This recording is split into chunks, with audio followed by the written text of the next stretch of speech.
हरे कृष्णा। युग के अनुसार परिवर्तन,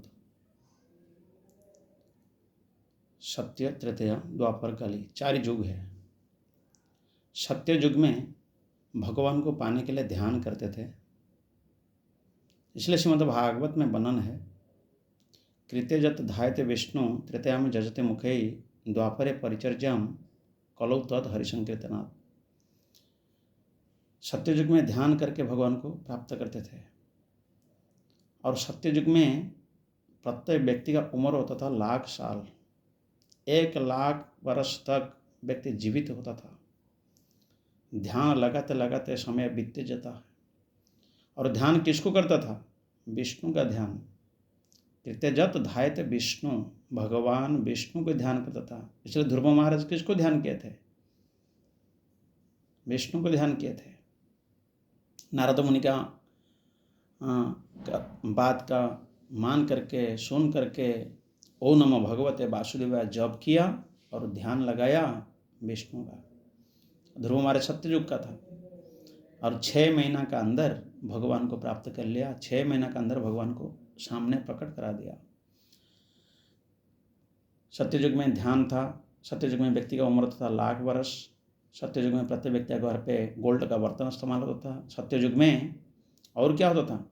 सत्ययुग में प्रत्येक व्यक्ति का आयु 1,00,000 साल। और सत्ययुग में अस्थिगत प्राण था। हमारा जो अस्थि है, हाडिया में प्राण रहता था। आप सोचिए। और सत्ययुग में प्रत्येक व्यक्ति हाइट कितना फीट होता था? 22 फीट बोलते हैं। इतना हाइट होता है, इतना लंबा। युग में परिवर्तन आया। सत्य का बाद त्रेता युग आया। त्रेता युग में भगवान को प्रसन्न करने के लिए यज्ञ करते थे, और जो यज्ञ करने वाले होते थे ये ब्राह्मण मंत्र बोल के आग को उगाते थे, अग्नि को प्रकट करते थे। और उसी युग में गोपत यज्ञ और अश्वमेध यज्ञ भी था। और जो ब्राह्मण होते थे उनका मंत्र के द्वारा गौ माता को फिर मनुष्य जीवन देते थे, नहीं तो गौ माता का रूप दे देते थे। ये तृतीय युग में ब्राह्मण का मंत्र का पावर। तृतीय युग में यज्ञ करने के लिए कहा गया, और यज्ञ से भगवान प्रसन्न होते थे। यज्ञ से ही भगवान प्रकट होते थे। भगवान का एक नाम है यज्ञ। तब ये प्रमाण दिया जा रहा है, तृतीय युग में यज्ञ करने के लिए विधि दिया गया था। और तृतीय युग में प्रत्येक व्यक्ति का उम्र कितना होता था? तृतीय युग में व्यक्ति का उम्र होता था 10,000 साल। व्यक्ति का हाइट 14 फीट।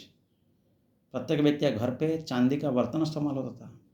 सत्य युग में गोल्ड का बर्तन में भोजन करते थे। सत्य और तृतीया जाने का बाद द्वापर युग आया। द्वापर युग में भगवान प्रसन्न करने के लिए पूजा पाठ अर्चन पद्धति। द्वापर युग में प्रत्येक व्यक्ति का उम्र रहा 1,000 साल। प्रत्येक व्यक्ति का हाइट रहा 10 फीट। प्रत्येक व्यक्ति के घर पे कॉपर और पीतल का बर्तन इस्तेमाल होता था। ये सत्य तृतीया द्वापर जाने के बाद कौन सा युग आया? कलियुग। कलियुग में भगवान को प्रसन्न करने के लिए क्या उपाय है? प्रभु का नाम संकीर्तन। द्वापर में परिचर्या, पूजा पाठ, अर्चना पद्धति, कलौ तद हरि संकीर्तन। भगवान का हरि नाम, भगवान को पाने के लिए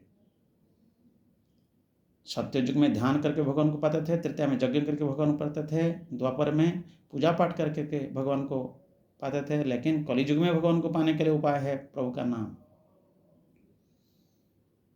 नाम में ही नामी को दर्शन करना, ये प्रमाण दिया गया है। और कलियुग में प्रत्येक व्यक्ति उम्र कितना रखा गया? 100 साल। लेकिन कलियुग में 100 साल कोई नहीं देखता है। 100 साल के नीचे सभी को गिरना पड़ता है, सबको संसार छोड़ना पड़ता है, जगह से जाना पड़ता है। क्यों?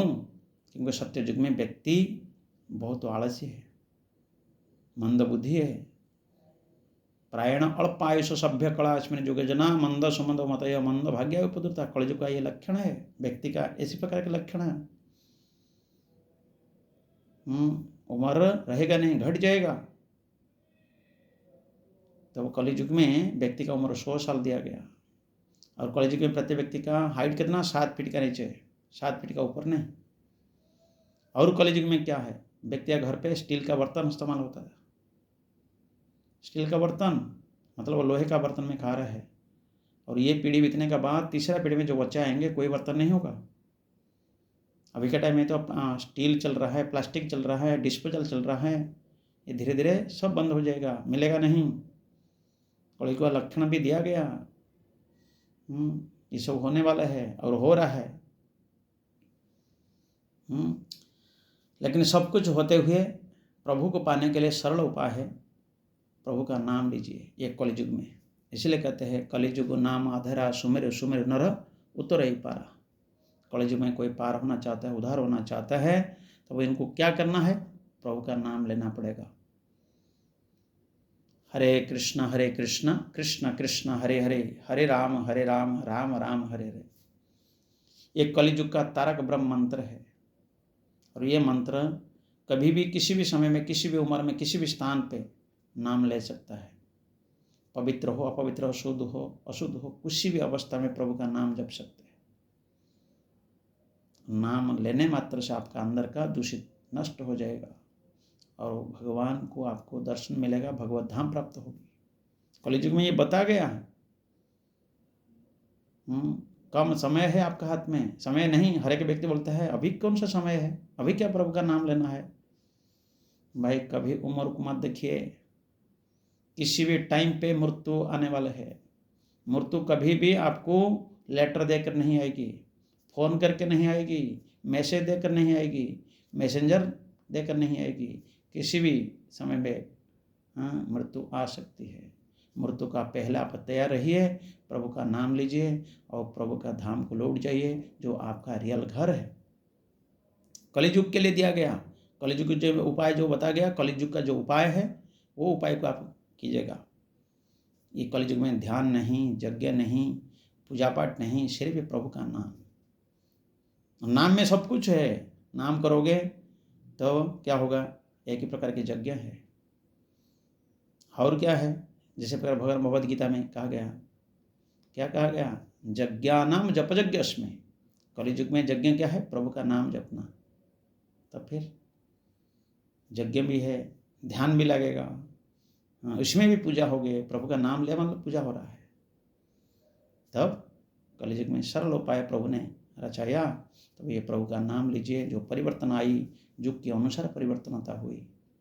हमारे हाथ में जितने समय अभी बच रहा है, जितना समय हमारे हाथ में है, इतने समय तक हम क्या करना है, प्रभु का नाम रटिए। हरे कृष्ण कृष्ण कृष्ण हरे हरे, हरे राम राम राम हरे हरे। श्रील प्रभुपाद की जय।